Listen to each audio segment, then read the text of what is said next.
Welcome everyone here online watching us for the B-side session presented by the Michigan Music Alliance. It's all about diversifying your music career, and we have some amazing panelists that are going to chat a little bit about things that musicians and artists can do during this time period, especially during this pandemic, to really sort of branch out and make it more of a career for folks, because I know that it's difficult for a musician to make a living as it is. And I think it's important for all of us as artists to be able to find ways to explore all of the possibilities that we've got here. I'm John Sinkovich, publisher and editor of the localspins.com website, covers West Michigan's music scene. I'm very pleased to be hosting this and moderating this session with all these great experts on board. We've got Jay Gilbert. He's a everything from a manager and photographer. He's also co-founder of digital strategy and analytics at Label Logic, based in California. Paul Quant is head of the Ferris State University Music and Entertainment Business Program. I happen to be on the advisory board for that program, so it's great to see Paul on board. I've had a lot of interns from Ferris State University at Local Spins over the years, and they've all been wonderful. Jennifer Bartlett. She is with the band Locella here in Grand Rapids, and she's also has an obsession with music videos, and she's worked with cinematographers. So it's great to have someone who has sort of worked alongside those folks and is able to give us maybe some clues as to what that's all about. Ian Gorman, he's an award-winning engineer and producer. He's the owner of La Luna Recording and Sound in Kalamazoo, where a lot of interesting Michigan artists have performed and recorded over the years. I know he's working on some interesting projects now with some regional musicians as well. And then joining us from overseas, across the pond, we have Sheridan Tung. He's a producer and artist, a film and TV composer based in Grand Haven, but he also has a studio in London. So thank you all for being on board. I'm going to have each one of you go around, talk a little bit about yourself, and then give us a reason why you think it's the most important for musicians and artists to try to diversify their careers. Let's start with Jay Gilbert. Thank you, John. I appreciate it. I'll just give you the elevator version. I run a company called Label Logic, which is label and artist services, and we work with everybody from new developing artists all the way to the Temptations.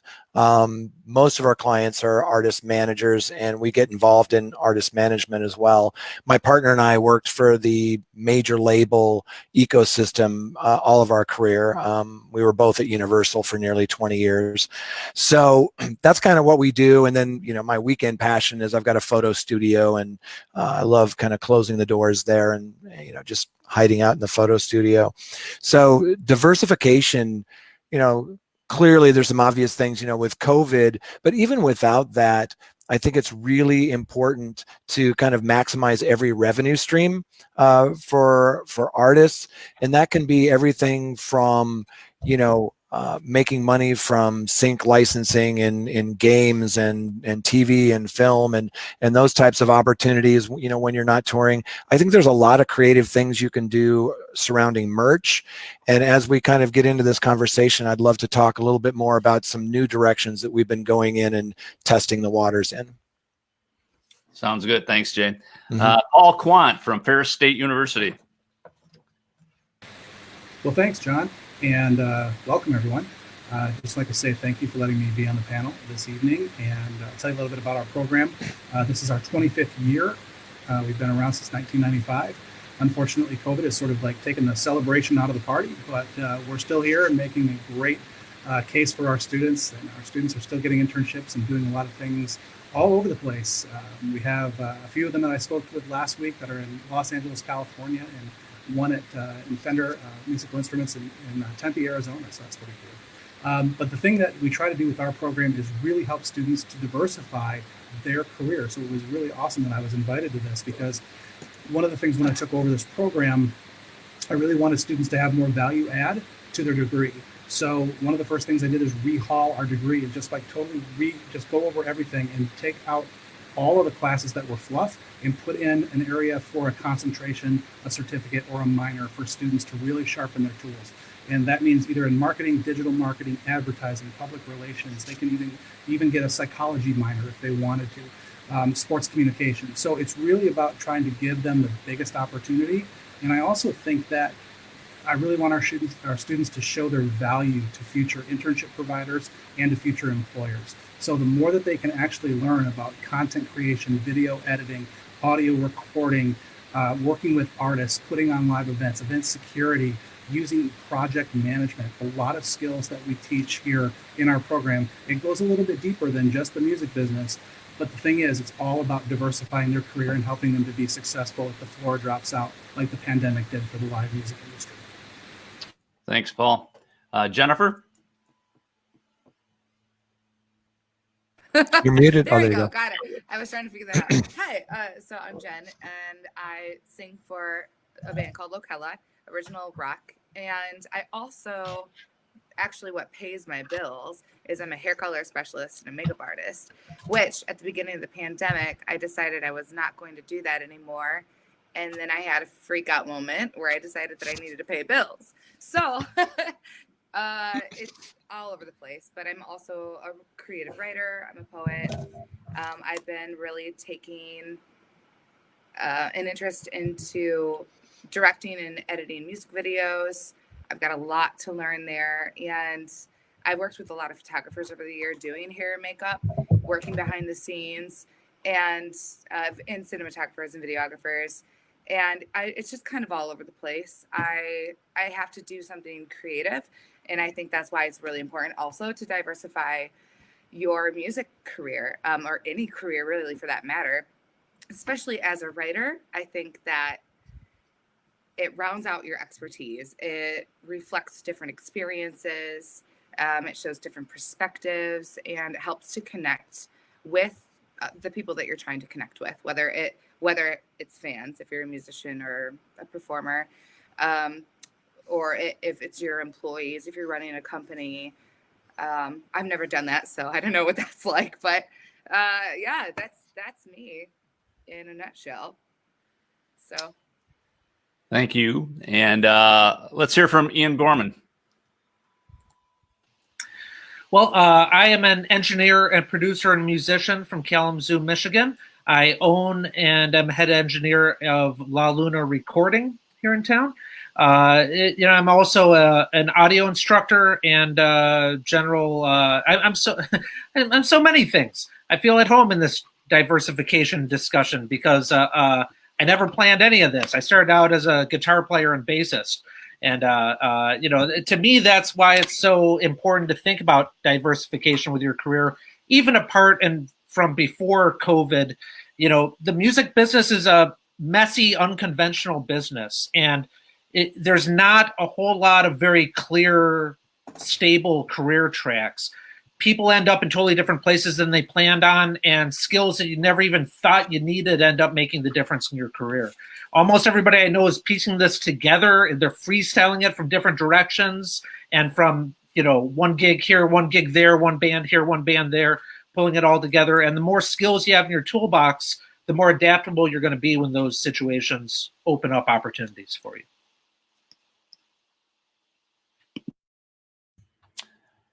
And finally, Sheridan, let's talk a little bit about your background and what's happening with you right now, as a matter of fact. Thanks very much, John, for having me on, and thank you, Michigan Music Alliance, for hosting this panel tonight.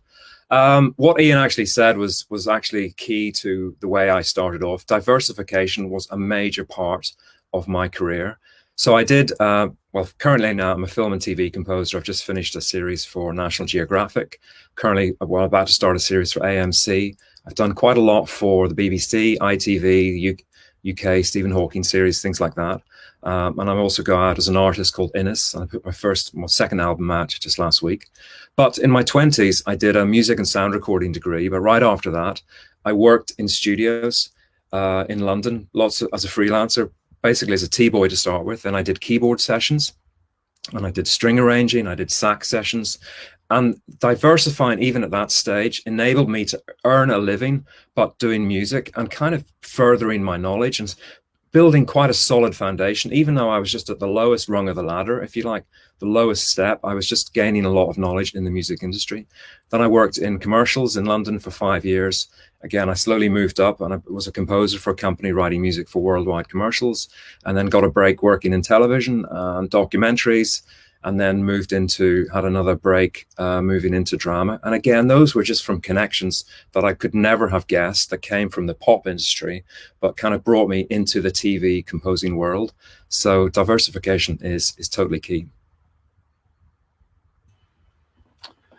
Yeah, actually, let's go back to that a little bit. Live music opportunities have really been limited due to the COVID pandemic. Obviously, a lot of musicians have been sort of silenced in a lot of ways during this time period, and they're always looking for new avenues for making a living as an artist. So, of course, Sheridan, dealing with music and TVs and soundtracks, getting placement for these things. Give us some advice, or let us chat a little bit about that whole process and how someone gets involved with all of that and what they need to do in order to establish themselves maybe in that side of the business. Well, one of the most important roles that's kind of grown over the last 10 years massively is that of the music supervisor. Now, when I started in the industry, didn't hardly existed, but now the music supervisor comes on board a production and quite often oversees the whole music aspect, whether that's commissioning a composer or looking for source tracks. And that would be sync, S-Y-N-C, when you sync a track, standing for synchronization. So from an artist point of view, if you can get a track synced on a major series, massive exposure and quite often a fee. And again, that fee depends on what the product is. A friend of mine, an artist in London, is currently waiting on an Apple ad, an Apple sync, which could be up to like $1 million, but who knows if it's going to come off. But it's getting yourself, if you're an artist, getting yourself where you're noticed by music supervisors. And for example, the music supervisor is always listed at the end of shows. And I tend to follow a lot of music supervisors because they like what I hear. They like to discover music organically rather than me emailing music supervisors and say, hey, listen to my music.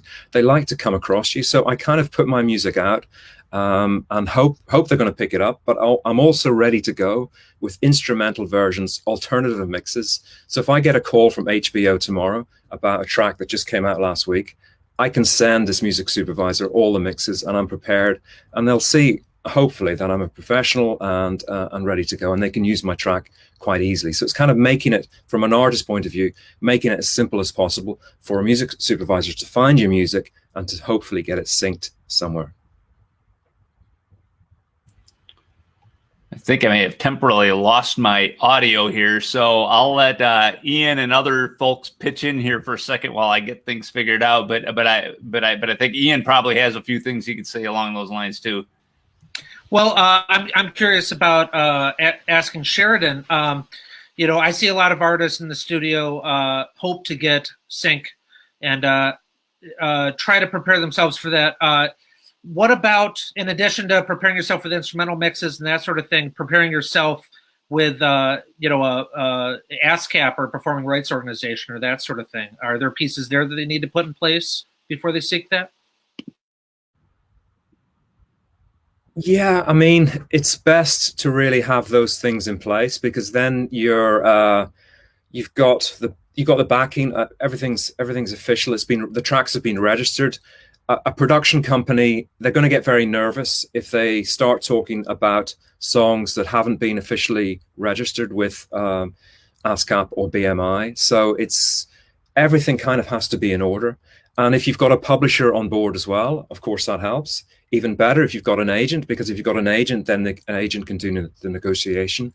I have a publisher who looks after these kind of things for me. So, because I'm just not very good at that. So it's kind of nice to have, if you can, to have everything in place. But I would say definitely you need to have the works registered. Yeah, especially if they're going out commercially.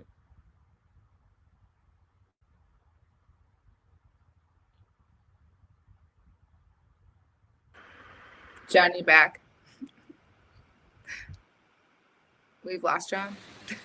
But I also think. While we're waiting for John, I just wanted to toss in there, if you can hear me okay. I do a couple of podcasts each week, and one of them is called Biz Weekly, and it's really for DIY artists. And we tend to bring guests on to demystify things and explain things. And last week we had Jess Furman on, who does sync licensing for Big Noise. And I highly encourage people to check it out, because it really digs deep into what you need to know about sync and how you can meet people who are involved in sync and what you need to do to prepare for that. Because you're absolutely right. What Sharon was saying is spot on, that there's revenue there, and there are opportunities there, and it doesn't have to necessarily be a big name band. And the other thing that they don't look at is they're not going to look at your social footprint. They're not going to look at your streams or your last 2 years of touring data. It's a meritocracy, and it's based on that track. So if you've written a good track and it's recorded well, that's the thing. I think some artists that we speak with, they record at home, which is fine. You can do good recordings at home, but you want to make sure, because you're not going up against another local artist. When you go up on the digital service providers, or when you're submitting music for sync, you're alongside, Katy Perry and Drake and the Chainsmokers, and you got to be buttoned up. You got to have a really great recording and a really great sound. I'll just jump in real quick with sync. That's an area that the government doesn't control the rates either. So everything is negotiable, and it's an opportunity where you can make some decent money still in the music business if you have things placed appropriately.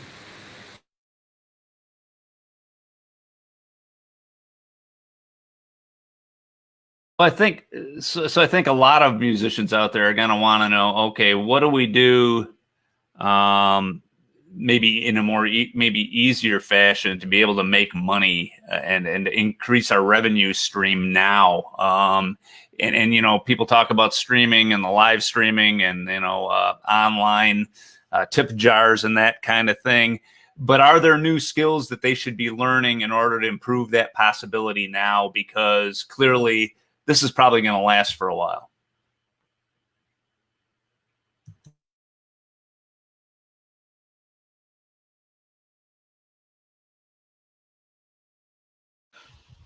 Well, I'll throw in some thoughts about that.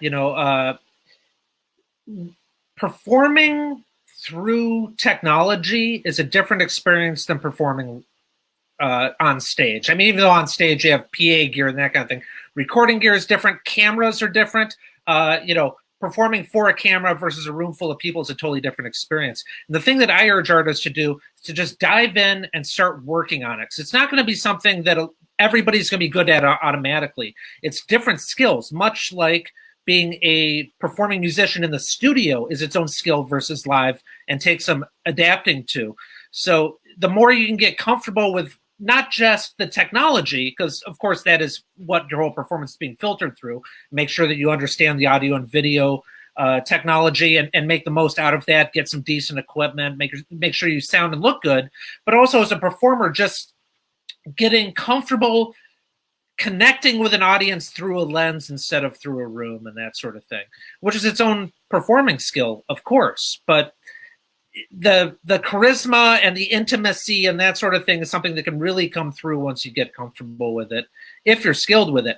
I'm not a good performer through a streaming service, but I see people really improving their skills and doing some incredible performances online that wouldn't have even been possible a year ago.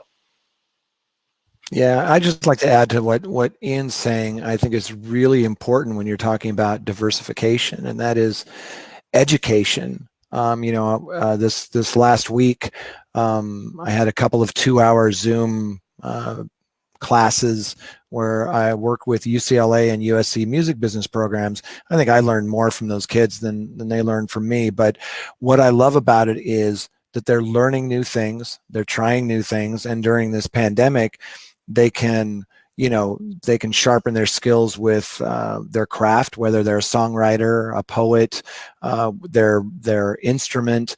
There's so many, different places you can go, like even just YouTube, where you can learn techniques for recording. And a friend of mine, and Ian, you may know Bobby Osinski, but he does books on engineering and producing and all of that. He's written probably, I don't know, a dozen books, but he also has a lot of free resources, whether they're webinars or podcasts. And there's so many great resources out there where you can pick an area that if you want to learn more about live streaming or recording or getting a better recording, or maybe you want to perfect your craft a little bit more. There's so many great resources out there. And like I said, I do a couple of podcasts every week. One's for DIY people. It's called Biz Weekly.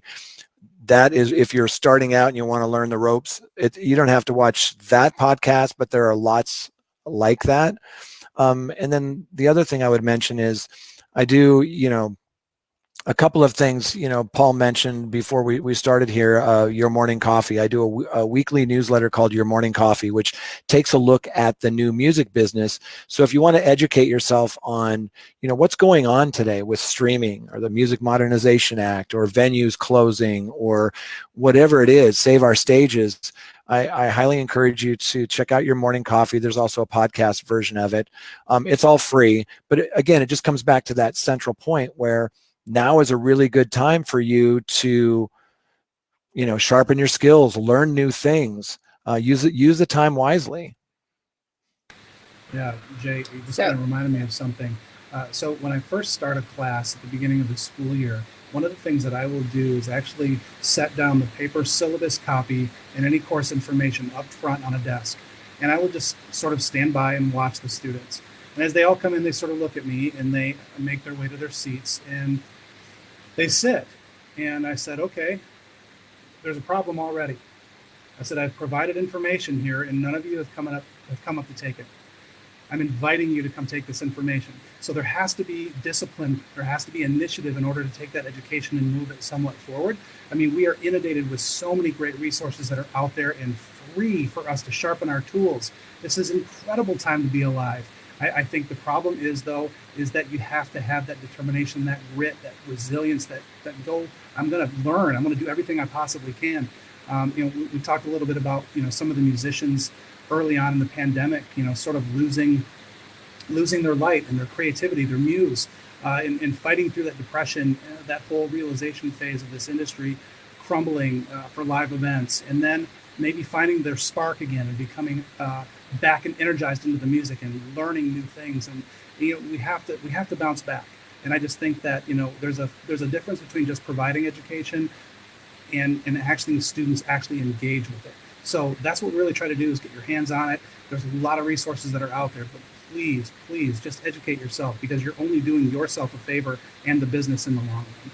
Yeah, you touched on something that I think is really important, and John touched on this before we went live, and I'm running into this with a couple of clients. One of them is just devastated, and because of COVID and racial tensions and just the state of our country, she doesn't want to write. She's not inspired to write. She doesn't want to write about dating or having a lovely life or anything, but she doesn't want to write about the darkness either. So she's really not writing right now. And so my advice is like, well, you're a wonderful pianist. Work on that. Work on, how to record better. I get it. There are also artists that I know that are probably more prolific now and more creative now than they've ever been. That everybody's different, but you can, to your point, you can still use this time to do, to sharpen those skills. We did have a question from one of our people out there, want to know what the best streaming service is to use. Is streaming service for doing live stream or for you guys know like better Spotify, than me? Apple Music, Pandora? Is it for live streaming?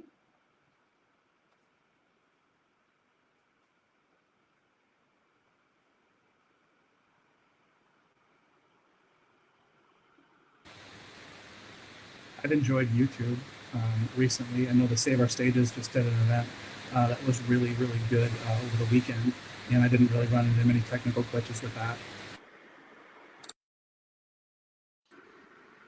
that. Something I would recommend musicians get familiar with is I believe it's called OBS. Is that right? The free program that you can use to produce things for live streaming to a variety of different platforms, and it'll do multiple platforms at once. You can broadcast through OBS to Facebook Live and YouTube simultaneously, and other things such as that. And I believe I'll see if I can find the link and post it in the comments. Oh, Dutcher's on here; he might know. Sav, I hope I'm pronouncing that right. I always see your name written down, but Sav from the Accidentals wrote a really fantastic guide for musicians on how to use OBS, and I'll see if I can find a link to post that. It's an incredibly powerful and versatile tool if you get comfortable with it. Yeah, that's the best resource that I've found, and I've tried to help Sav push that message around, whether it's through your morning coffee or through the Grammys or whatever. But I think it's really kind of becoming the de facto source for OBS. I'm glad you brought it up. So if you don't have the link, I can post the link. But either way, that's probably the most comprehensive look at all of the OBS and the different, software, hardware, all of that you should use. It's just a really great resource. I'm finding it here. And just to jump in what Jay was saying, actually, this is just, I think it's a really good time to make connections and to reach out people maybe you wouldn't have had time for in the past. People have a lot more time now. And I think the worst thing that can happen is they're just not going to reply to you. And I've always had a rule: I'm going to email someone 3 times or try and contact them 3 times on social media. If they don't reply after 3 times, I'll probably just give it a miss. But it's just, and you never know what those connections are going to lead to. If it's another artist you admire or musician you want to work with, maybe there's like a drama on TV and you just want to write to a director. Why not send a director a link to your music and just reach out and say, hey, check out my music or whatever. I think it's definitely a good time, because editors are always looking for music. So it's a good time to get your music out there and get it to as many people as you can. I couldn't agree with you more. I'm going to echo. Hopefully you guys aren't hearing it. Are you hearing the echo? No. Oh, one of you is. One of them. Two. I'll just say this really quickly. Yes. I find that nobody wants to give you a job, and everybody wants to give you advice. And if you reach out to these folks, 9 times out of 10, just ask for their advice. You'd be shocked at who will respond. Jennifer, did you want to say something? Your mic's muted. Mm-hmm. I hear the echo too. You guys don't hear it? Crap. I am hearing it right now. I don't understand what that problem is. I think Dutcher got his delay pedal rig hooked up to the stream here. Well, can someone tell him to turn it off? We took this time finally get a manager for the band, and that's great because when we're out of ideas, he helps us. But I know it's not really just that easy to go out and get a manager as an artist.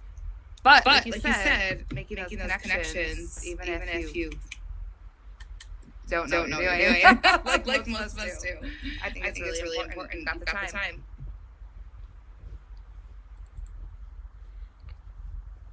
One of the things I did early in my career, which when things get back to normal, it might be more relevant. But I was invited to a party, and it was a party held by a television company, the BBC. And I said to myself, I want to meet everyone who works in the music department at the BBC. And I made a point of going around about 8 people, introducing myself. And that following week, I started sending them emails. And there was one lady there that kind of really took me under her wing. And she started giving me opportunities to pitch for documentaries. She liked my music. I sent her a show reel. She liked my music. She gave me these small opportunities. Well, within a few years, I was given an opportunity to pitch for a television drama, a remix of the opening titles, because I kind of worked in the pop business and I could do that in my sleep. And on the back of a remix that I submitted, I got this drama, and it was my first drama working in for the BBC. And from then on, it just led to another drama each year and each year. And that was through a connection in the pop industry. Someone brought me along to this BBC party, and I would never have expected it would have taken me this far, but that was the smallest thing. And it was a matter of me going out one night and deciding to go to this party. And had I not gone, you know, things would have taken a very different path. And Ian was saying that you never know where things are going to lead. It's so important to kind of just keep your options open and follow different things. I think that's just a huge tip. So how do you do that when you can't go to parties right now? Yeah, I know it's harder, but I think reaching out online, social media, again, the people you admire, people you want to work with, directors, that's what I mean, two artists have reached out to me, two artists in England have reached out to me and said they'd love to do a collaboration with me on a recording. And I'm thinking if I've got some time, I'd definitely love to do that. So yeah, I'm using the time trying to use the time positively. Hey, sorry about that, guys. My computer completely crashed. But I'm back. So there is another question here from one of our folks out there. Another question for Sheridan. Do you follow music supervisors on Twitter mainly? Yes. So I follow them on Twitter, but I'm also more interested in a way seeing like music I like in dramas and things like that, and getting their names. Like Jay mentioned one just there that I know of, Jess Green, I think, and also, I mean, I was at South by Southwest a couple of years ago. I went to a number of panels where music supervisors were talking. So I'm trying to put myself in a situation where I can meet music supervisors and yeah, somehow reach out to them, but or press, or even just looking online, searching. Shows I like, you know, shows that I really enjoy, where the music, I think my music would work. So that's kind of the ones that I'm interested in. I'm also curious because a lot of musicians that I know and a lot of musicians who I think are listening to us tonight also teach music. You know, they do music instruction, and it seems like a lot of the folks that I've talked to, that's what a lot of what they've been doing during the pandemic is continuing their lessons, even if they can do it by Zoom, which actually, frankly, is great that you can actually do that. Do any of you folks have any suggestions for that end of the business, the side of the business where maybe you're doing some instruction rather than performing or writing? Yeah, we're taking that to kind of a different level. I love the being able to take lessons via Zoom. I think that's fantastic, whether it's in a group setting, whether it's one-on-one. But one of my artists is really kind of taking that to another level in offering experiences. So for example, it's Roger Joseph Manning Jr. He plays keyboards for Beck, amongst other people, and he's in this band now, post Jellyfish, called the Licorice Quartet. You can have him give you a piano lesson via their website, via Zoom, or you can write a song with him. He'll record a song for you. He'll play keyboards on your album or your song. So will the other guys. So it's just kind of blossomed to now, you know, with Pro Tools and a click track, you can do these things. And it's a third of his business now is things that he's calling experiences, you know, singing backups on your song, or he'll have a songwriting lesson with you if you want. So I think those kinds of things, you'd be surprised how many people are looking for help from, you know, artists that they admire or that they like.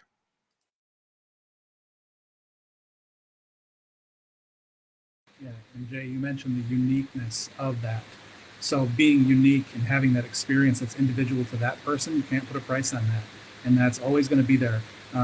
We're not attracted to robots being on stage playing.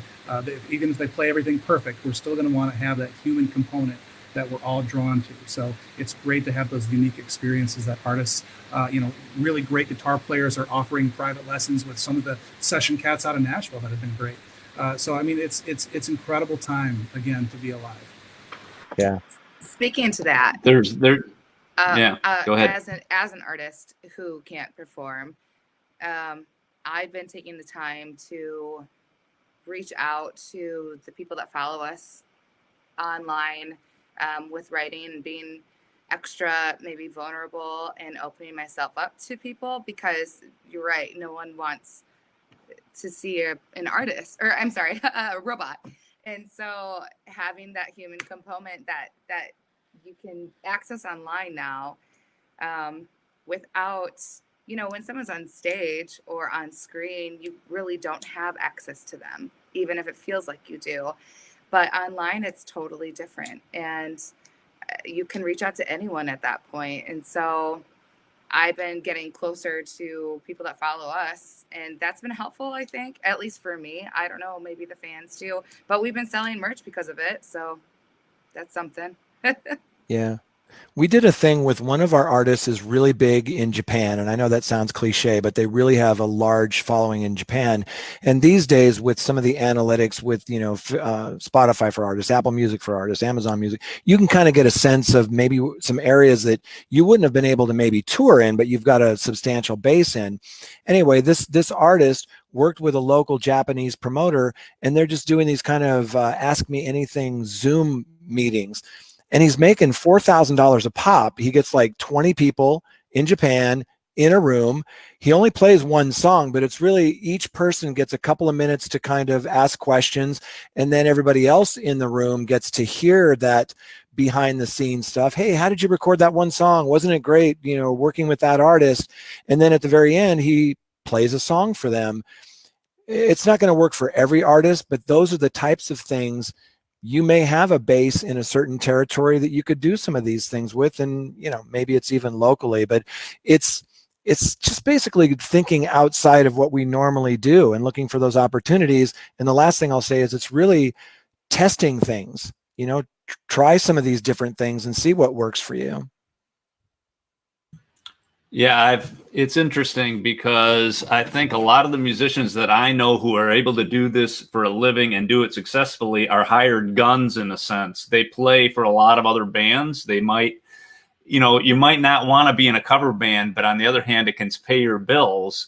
So the question is, during this pandemic, when we are looking for new ways to still do that, you know, be hired out for other projects, but we can't necessarily be in person. How does a musician negotiate that? How do you become a musician for hire during this time period when things, you don't have that face-to-face contact that you do on a normal basis? Well, from what I've seen, it's the musicians I've seen that have been able to make a relatively painless transition to working remotely with people already have established reputations.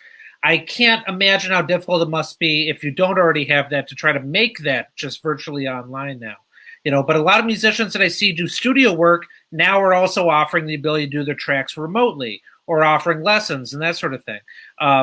You know, if you're just doing it yourself, freelance style, I got to think that you have to build off of a pre-existing reputation somehow. But if so, you know, with the studio musicians I see, people want, you know, for instance, I have an album coming up that Drew Howard, a great multi-instrumentalist from Lansing area, is going to be playing on, and he can just record himself at home.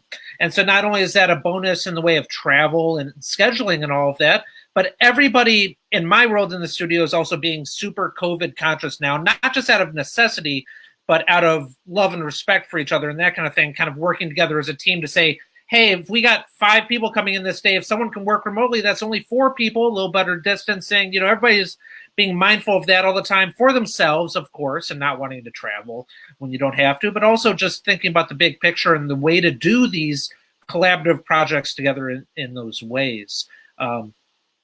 So, yeah, you know, if you already have relationships with people out in the real world, whatever you want, whatever that is these days, reach out to people and let them know that you now have a virtual setup and that you have the ability to do that sort of thing as well. If you are the person they want for their project, they're going to be more than happy to hear that they have different options on how to involve you with it. It makes sense. It makes sense now to set yourself up technologically to do that. Yeah, I've worked with a lot of musicians remotely, and one of the things, just to jump on from Ian's point, is I will only work with ones that have a certain, understanding of equipment and certain, microphones, professional microphones and things like that. I'm mindful of the fact people may not have the money now to buy high quality gear, but I think there's a certain level I would look for from a musician, even if they're the greatest musician ever, if they don't have the recording equipment, the A to D converters and the mics and a little bit of understanding on. And at the start of lockdown, I wrote a blog on this on my website, sheridantongue.com, because there are a lot of musicians that I just thought this was a great way to earn money and to keep up the income to do stuff remotely. So gear is kind of critical. Yeah, and if I could Sheridan, add to that real go briefly. ahead. Yeah, the gear is important because if you are collaborating with a professional studio, it can be a real problem if the whole track sounds great, but one instrument flown in is done in really poor quality. It's just not going to work, And it's one thing if you're recording yourself at home and everything's kind of on the same quality level, but if you're trying to interface with people at a professional level, you have to be able to rise to that level, or else it's not going to work. But that being said, it's an accessible thing for a lot of musicians. Like, look, it may be a mighty hill to climb to learn enough about engineering and to amass enough equipment to be able to record a full band together. But it's very accessible and reasonable if you're a singer to be able to get a setup with a vocal mic that really sounds good on you and 1 or 2 channels of an interface and some other, whatever gear you need to be able to record yourself in a high quality way. And that's something that's really manageable for a lot of artists to figure out enough to be able to record themselves. You don't have to be able to have 20 inputs. If you're a guitarist singer, you could get by with 2 or 4 probably and be able to do stuff in a really high quality way if you have the right gear and you have the right knowledge and experience, of course. Sheridan, you have another question. Have you worked with sync agents before? And if you so, do you find you've had better landing placement with an agent or through your own organic interactions? So I haven't actually worked with sync agents yet. This is kind of the next step in my career that I'm looking at. I want to get on the radar of a number of music supervisors. So, for example, last year I happened to be on a panel in London, and someone else on the panel was a music supervisor, and we just really connected well. So I've kept in touch with her. I don't know if it'll lead to anything. I mean, that was I put myself in that position to be on a panel, so I kind of created that, and that came out. But no, I haven't actually worked with music supervisors. One of the new things I've done in lockdown, when my album came out last week and I couldn't do a live event, I wanted to do quite a big live event in London. So my publisher, who's been publishing me now for 20 years, she said, let's try and do something different. So let's put out, it was my own music, but I collaborated with about 7 singers from around the world. So I put together a little 1-minute video film of each of the artists, and I released one a day up to the release of the album last Friday. And that's on my Instagram. You can check that out if you're interested. But that was just something different. And hopefully music supervisors that follow me, is something they engage with. Whether it works, I don't know. Ask me in 6 months. But I'm very pleased with the way the campaign looks. I think it's a little bit different from an artist's point of view. Again, I think I hope it exudes a certain amount of quality. And that's something that will appeal to music supervisors. So no, I'm kind of at the start of this in this territory. So I'm curious, even talking to all of you, but maybe specifically to people like Jennifer, what new skills do you think are most important for you to learn now? And when you look at the climate that we're in right now, what are the skills you wish you could adapt to now because things are the way they are? I think all musicians and all artists really need to develop a bigger toolkit. And so where do they start? Ooh, well, I mean, you guys were just talking about recording gear and setups. And in my case specifically, we were actually very lucky right at the beginning of the pandemic. We were in the middle of finishing our own recording studio. And so it's almost finished now. We're just waiting for a manly mic, I think, at this point. Obviously, like you guys mentioned, not everyone has access to this the money it takes to build this or do this. Another thing for me is I really don't know much about live streaming. We really haven't done it at all. And for one part, because I don't even want to watch live streams because it sounds like shit most of the time, to be honest. Oops, sorry. I don't know if I can swear. So I've been really reluctant to do that. But I do think it's important to know that skill, especially because this pandemic isn't going to end anytime soon. And even when it does end, like you said earlier, I think that we're going to continue to use the stuff in the future. Video editing for me, it's big, especially because I'm such a visual person. I really enjoy a picture with the sound. I think it completes the story. And so having access to video equipment, to editing software, or to at least people who know what they're doing and can help you, I think that's huge, especially if you can do it on your own. But probably also just figuring out social media and trying to get around the algorithms and finding ways to connect with your groups. Well, I said group because we just started a group that not only helps our fans get to us easier, but also to help us promote other people and other projects and other artists and create more of an artist community, because right now Facebook is full of politics, and that's also not going to end anytime soon. So giving someone an outlet and trying to find a way to bring people together to talk about art and music more instead of everything that is just draining us, I think that's really important. Yeah, if I can just touch on one thing that Jennifer said that I think is really important.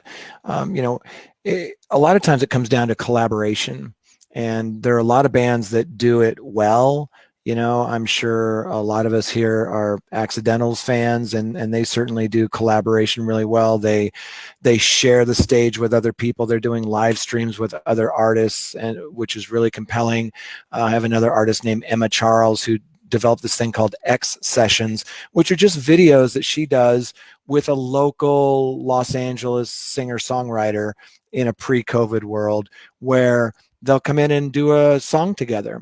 Could be a cover, could be one of hers, and then she'll bring in somebody else, and one might be a pianist, one may be a singer-songwriter, guitarist. And what's really great about that, they call that in marketing, bass swapping, but it's as old as having an opening act, for your show. All it is exposing another artist to your bass or vice versa. And I love it. I love seeing my favorite artists play with other artists, then I'm exposed to other artists. And I think that regardless of what level you're at as an artist, you can always collaborate, whether it's, in the studio, and, not everybody's comfortable going back to the studio right now. There's some things you can do remotely, right? There's live streaming. And yeah, some live streams don't sound very good. Some of them sound amazing. I was listening to a Stage It show the other day, and it was phenomenal. It just sounded really good. I've heard some things on Twitch that sound really good, but I don't think it's the platform necessarily so much as the skill set of those who are doing it. So it comes back to your conversation about educating yourself on, the microphones and the software and things like that. But I just wanted to put an exclamation point on that collaboration, because I think that's really key. Yeah, I'd like to jump in real quick and just say, build your tribe. Have a loyal fan base that you pour all of your energy into, and then start pumping out credible music sources that you want to introduce to new people. And I just think, what a world we would live in if we would have credible artists. Like, one of my favorite bands is Toto, right? And they've gone through this massive lawsuit kind of a thing right now, but they're reinventing themselves and coming out with two of the original guys that are going to be able to go out and do some things. But how cool would it be is if they had somebody on their live show and they introduced a new artist to that tribe already. So, never cheapen your brand, but it's sort of like you don't want to dilute your quality, but you want to make sure that you introduce new people. Yeah, speaking of the accidentals, they've developed Savannah, a system for making really good sounding live streams. So if you really have any questions about that, I would recommend that anybody contact them and get the lowdown, because they do a phenomenal job with their live streams.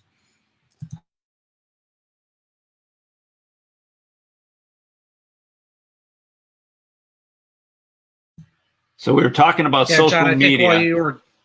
Oh, go ahead. I was going to say, I think while you were gone, we talked about Sav's guide for OBS and put a link to that in the chat on the right side. So we were talking about social media. Ellie puts this down for us. Keep your social media pages alive. I see many musicians who have abandoned their Facebook, Instagrams, etc. Now you can share past videos, memories, links to your Spotify, iTunes, and YouTube channels. This is what we have right now, especially those of us who aren't megastars. You still need to stay relevant. And I would have to say that's very true. I mean, social media is it right now in a lot of ways. And I think it's important for any artist who wants to continue their career. You got to stay out there. You got to keep your brand out there. It's the same thing with local spins. You know, we all have to sort of continue, even if it's not the way it used to be, we have to continue sort of spreading the love, so to speak. And I think in a lot of ways, some artists may be forced into a different job right now, and maybe it's more difficult to do that. But I do think that that's important. I don't know if anybody else has any comments along those lines. Yeah, I deal a lot with social media. Sorry, I'm hearing an echo here. Oh, that's better.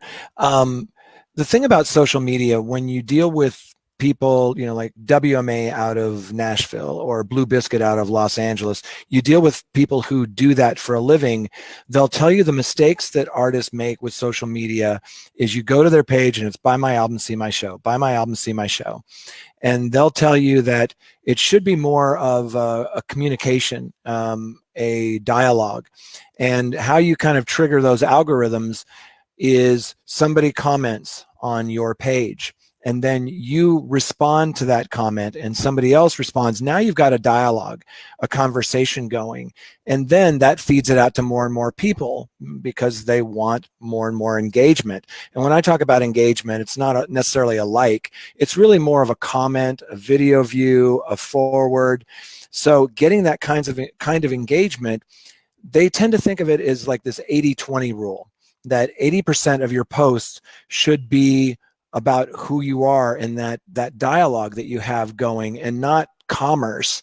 That will come a little bit later, and your fans will appreciate that when you post those things. And then the other thing is, when it comes, you know, we're visual beings, and you know, Jennifer was talking about video, and that it's so important, especially today. But the problem is 85% of videos on Facebook are watched with the sound off. 85%.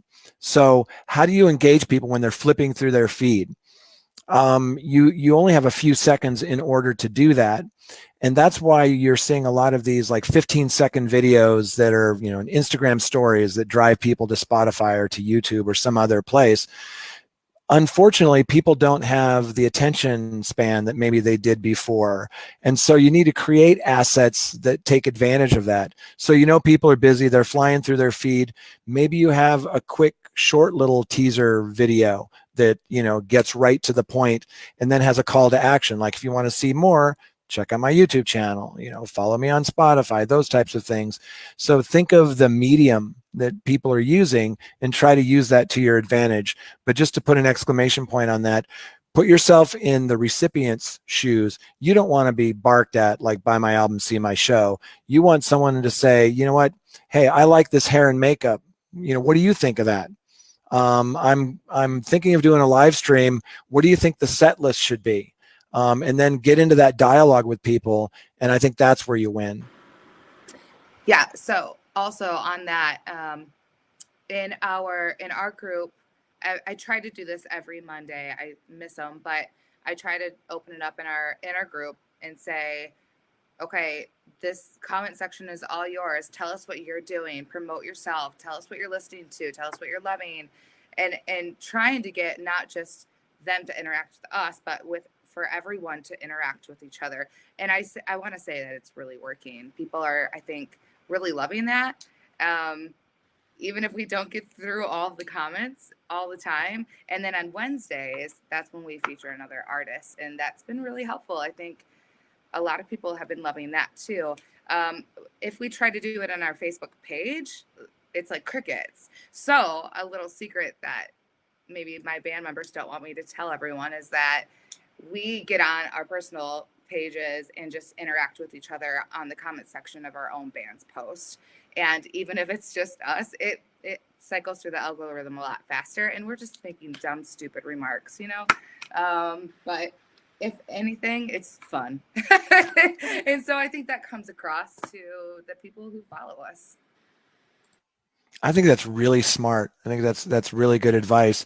The only other thing I would add to that is when you post a video natively, meaning directly onto Facebook, you're going to get 10 times the engagement. If you just post a link, well, think of if you're Facebook, you don't want people going off to somebody at some other platform. So the only way you're going to get that kind of engagement is to pay for it, right? To maybe boost that post. But people don't like to post natively on Facebook because they're afraid, well, I don't get the count. I don't get the number count that I would if I got it. That doesn't matter. That's just ego. You want audience growth and engagement. So I encourage people to test out posting videos directly onto Facebook.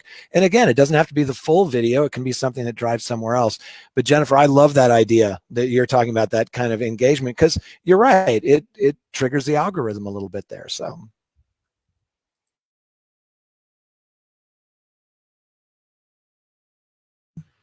So when we talk a little bit about artists in this time period in particular, how comfortable should you be in asking for money? Because crowdsourcing, GoFundMe campaigns, believe me, I get inundated with a lot of this when a band is ready to go into a studio. The question is this a good way for folks to raise the dollars they need for continuing their careers as musicians or whatever, and how important is it to do something like that? I know there's two sides to this one.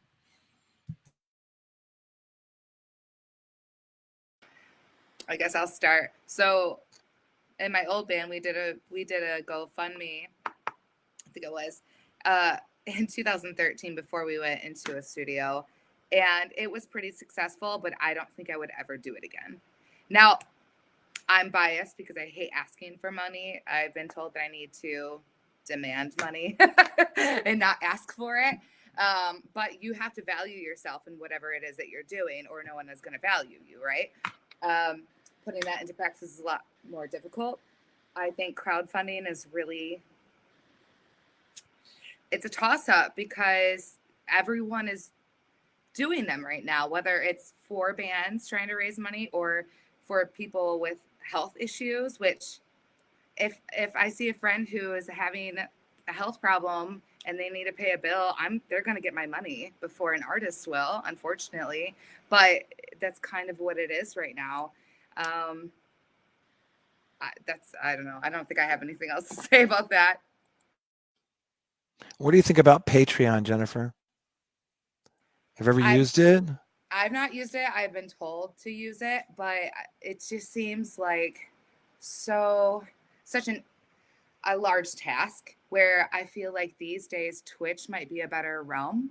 Mm-hmm.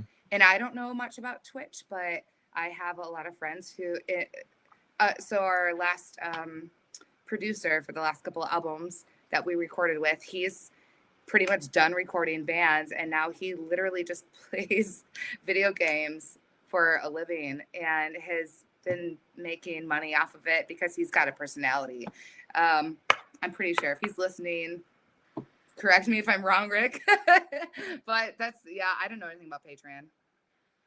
Yeah, I think that, for some of my favorite artists, and not even just artists, writers, I subscribe to their Patreon. It's kind of like subscribing to the artist, of course. And yes, they have to generate some kind of, I hate using the word content, but I will. But I love getting things that are exclusive, getting, things maybe a little early. One of my favorite tech writers is a woman named Sherry Hu, and I subscribe to her Patreon because I get some inside analysis maybe that the general public doesn't get, but then I also get some of her writings a little bit early. You're right, it's not for everyone. I think the point would be that you find the platform that you're comfortable with and focus on that. And it's the same with socials. I get artists and artist managers that come to me all the time and say, it's too much. These days I have to worry about writing and recording and in a non-COVID world touring. And now I got to worry about Facebook, Twitter, Instagram, YouTube. Oh my God. And then there's these things like TikTok and Roblox, their head's about to explode. And I always tell them, look, you've got a really strong following on Instagram. Focus on that, right? Just focus on that. You don't have to be everywhere all the time. It's better to be good at one thing than, mediocre at 5. And here we are with this diversifying our music career. Yeah, but I agree with that. Find your platform. So I have a question for Ian. Can you talk about how you became a go-to producer engineer for Michigan artists and who come and record with you, and how could you see other producers, engineers mimicking that in the COVID world? Wow, that's a big question. Diversification was key for that. To kind of bring it back around to the subject that we're talking about. Give a little background about how I got started in audio. I started as a musician, like so many people I know. And in middle school, playing guitar and bass in garage bands and that sort of thing.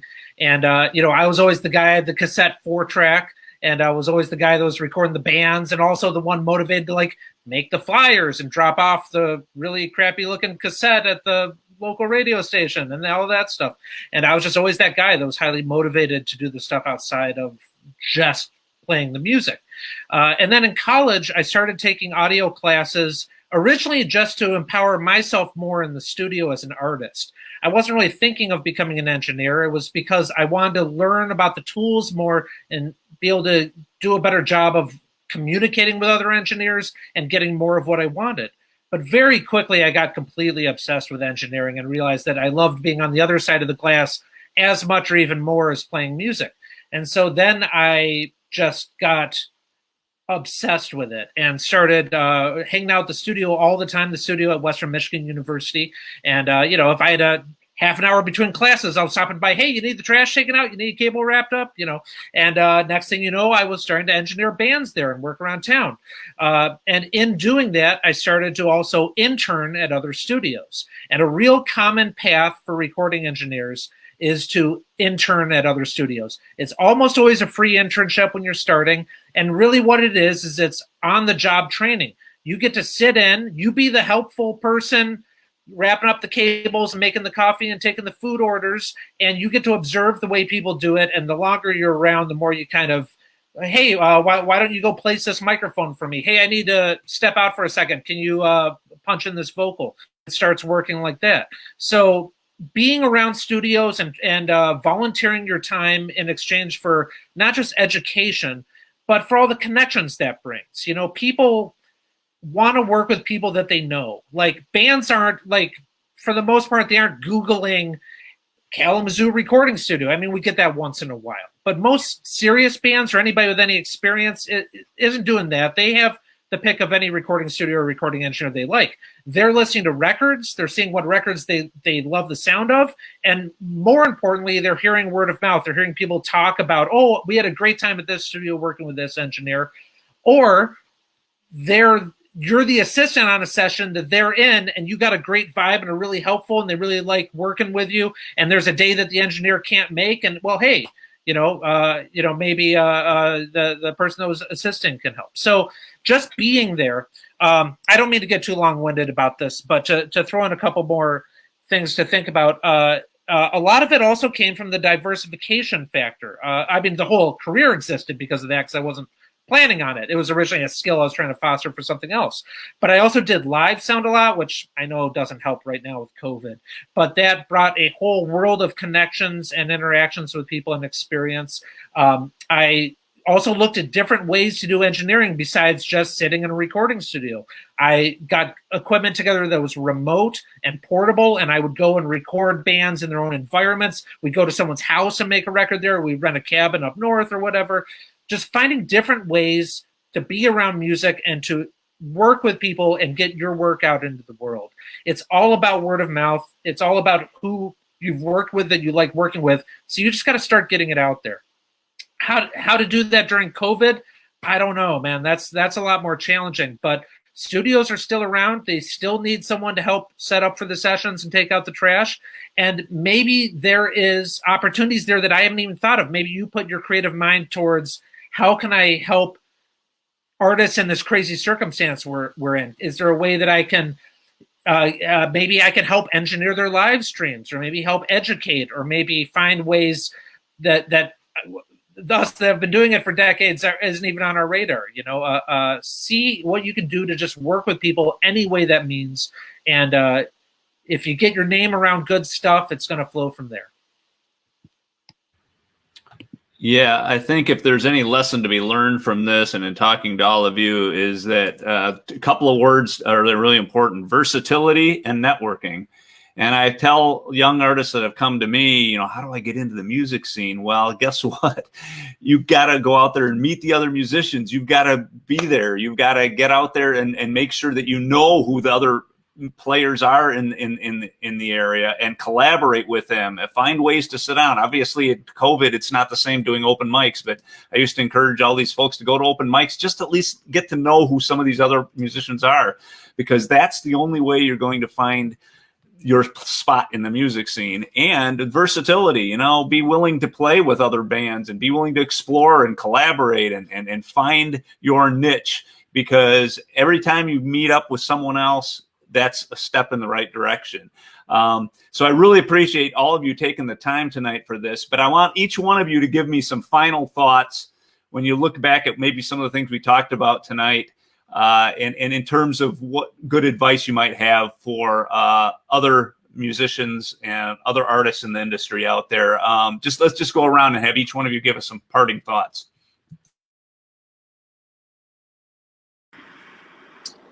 I'll start. I would say use your ears more than your mouth. Listen and ask questions, and just shut up about yourself for a little bit and give someone else a platform, and really, really internalize what they have to say. I mean,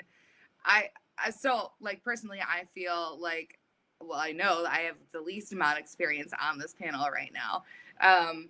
But to be here just as a listener is really awesome. And I couldn't be thankful enough to have this experience. So I hope that the listeners are getting that too. And thanks for having me.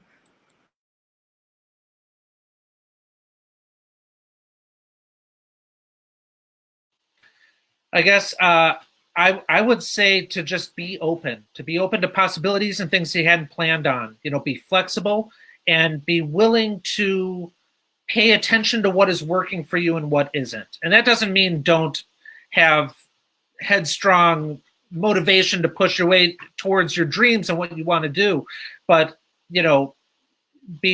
swim with the current, see what's working, be open to opportunities you hadn't even thought of, and try to say yes any chance that you have, because who knows where things will lead, or where one collaboration will, maybe you volunteer at the kitchen at a festival and the person you're working with is a musician that you hit it off with and you have a 20-year career together or something. So just try to be there, try to say yes whenever you can, and just try to be open. Yeah, I think that there's so many great things that were covered tonight. One of the main things I think is continually to educate yourself, and there's so many great resources out there to do that. Collaboration is key, and it bears repeating. Like my mentor, my old boss used to say, everybody wants to give you advice, nobody wants to give you a job. So when you reach out to people, I mean, you'd be shocked at the kind of responses you can get back just by reaching out to people. I heard this soundtrack from Apollo 13, and it was or Apollo 11, I'm sorry, and it was all done on the Moog synthesizer. And I found the guy online, And I reached out to him via his website and just said, I love that soundtrack. I mean, you just did some amazing stuff that fit really well. And one of my good friends has recorded a couple of albums, Moog synthesizer. And the guy immediately wrote me back, and we started this dialogue. And it just, I would just encourage people to not be afraid to reach out to even people in, high positions, whatever that is. You'll be shocked at how many people will actually get back to you and help you. Yeah, I'll jump in on what Jay was just saying. And funny that you mentioned that. We actually have in the industry fundamentals class that I teach, having students right now doing a curiosity conversation. Information interviews sounded way too stuffy. So a curiosity conversation, and they're reaching out, and one of our students was able to get a hold of Lauren Daigle's manager and instantly got back with her. So that was a really cool thing. But it's, hip hop producers. I mean, a lot of people have time on their hands right now. So don't be afraid to go out there and ask for 15 minutes, no more than 15 minutes. It's way too threatening to ask for an hour, right? So, just know your time. If it turns into more than 15 minutes, you have basically won in this situation. So be curious, but, be mindful of their time. Set your phone for 15 minutes, and when the timer goes off, let people know, hey, I'm mindful of your time, and I know it's worth something to you, so I don't want to encroach on that. Be respectful. But also be open, because you never know where those doors are going to take you.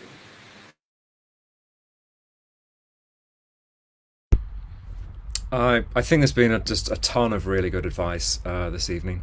And I just particularly want to go to Ian's last when he was talking about how he started his career. And what comes, and I don't know, I've not met Ian before, what comes across is his passion for music.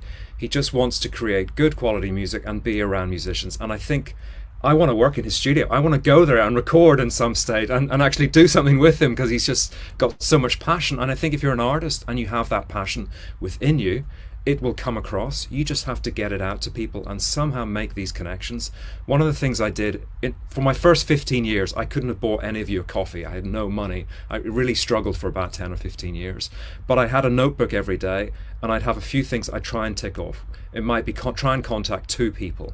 And I'd do this every day, and sometimes it was an agent, and there was one time with an agent I just delayed. I was too afraid to contact. I wanted an agent in London, and I put it off for about a year, and finally I sent the email, and the first thing the agent called me and said, "Sheridan, I can't believe you contacted me. Oh, we'd love to have you on the books." And I was like, oh, I should have done that a year ago. And it was just so frustrating. And I think, don't be afraid. Reach out, make a list, start building those connections. It's not going to happen tomorrow. It might not happen in a month, but start building those and just getting your music out there and what you're all about. So thank you very much. Yeah, the advice that I've given artists before is work hard and get better at what you do. And I think one of the best ways, if you're looking at other artists who maybe have a diverse music career, find the artists you love who are doing a really good job at what they're doing, and find out why they do it and how they do it, and emulate what they do to get the job done. We talked about the Accidentals earlier. That's a great example of a band that works their butts off, but they have found a lot of ways to do things really well. And they've got a very diverse career, and I think it's going to be a long career. So if you like what you see from other artists, please follow what they're doing, ask questions. And like many of the panelists said, they are willing to respond. If they know that you love what they're doing, they're willing to invest their time back and helping you out. So I hope all of you folks, thank you so much for taking time for this tonight. I hope folks out there enjoyed what they heard. Be safe, and hopefully we'll do this again down the road, maybe even in person. Good night, everybody. Thanks, John. Yep, take care.